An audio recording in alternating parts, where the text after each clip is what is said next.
Welcome. In this session, we'll put together all of the computations for our simple neural network that has one hidden layer and one output neuron.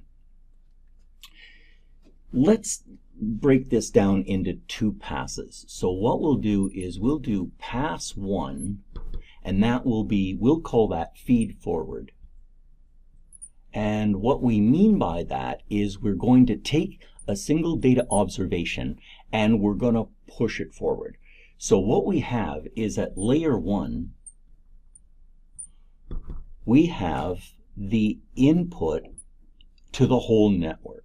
And we take that input, we augment it with a 1, and that is the input to layer 2. At layer 2, what we do is we compute. So what we'll do is we'll compute the activation vector for layer 2, and to do that, we'll use the input to layer 2 and the overall weight vector for layer 2. Then we'll also compute the derivative of the activations, and that will be done using that activation vector, and we'll need the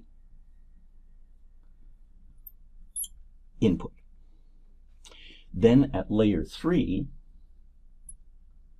what we'll do is we'll set the input for layer 3 to be the output from layer 2, and of course we're going to have to transpose that to get that to be correct.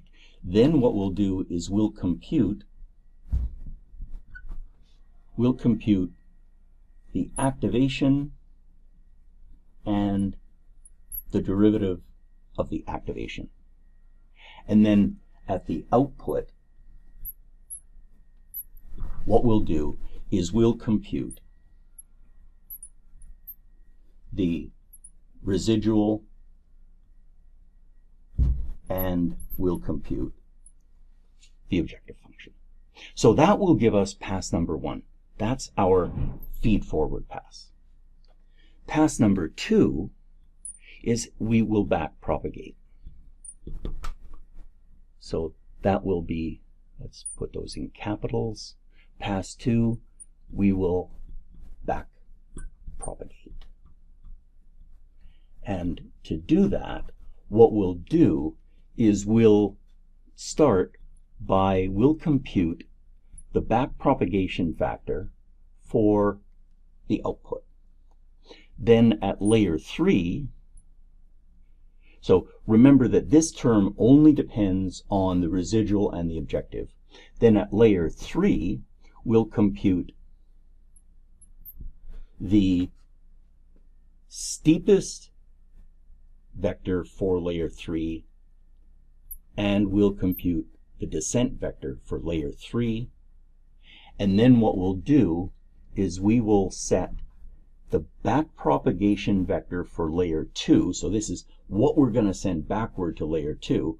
That will be our layer 3 weight vector times our layer 3 derivative times our layer 3 back propagation factor.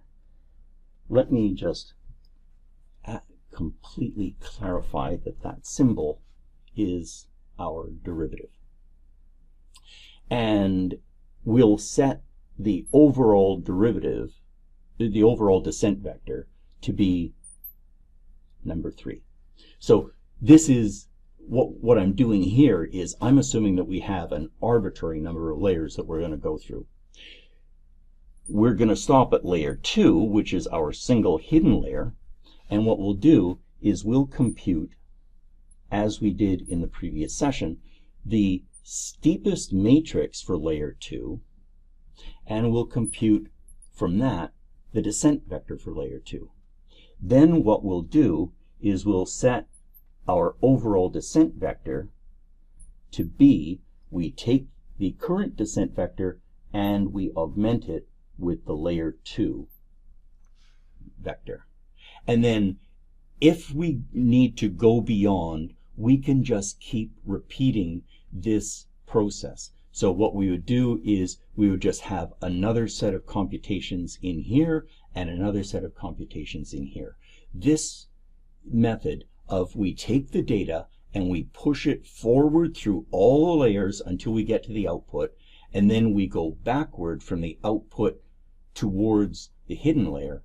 This is a general method that works for deep neural networks. So deep learning is using a deep neural net, and in convention, a deep neural network is simply one that has more than one hidden layer.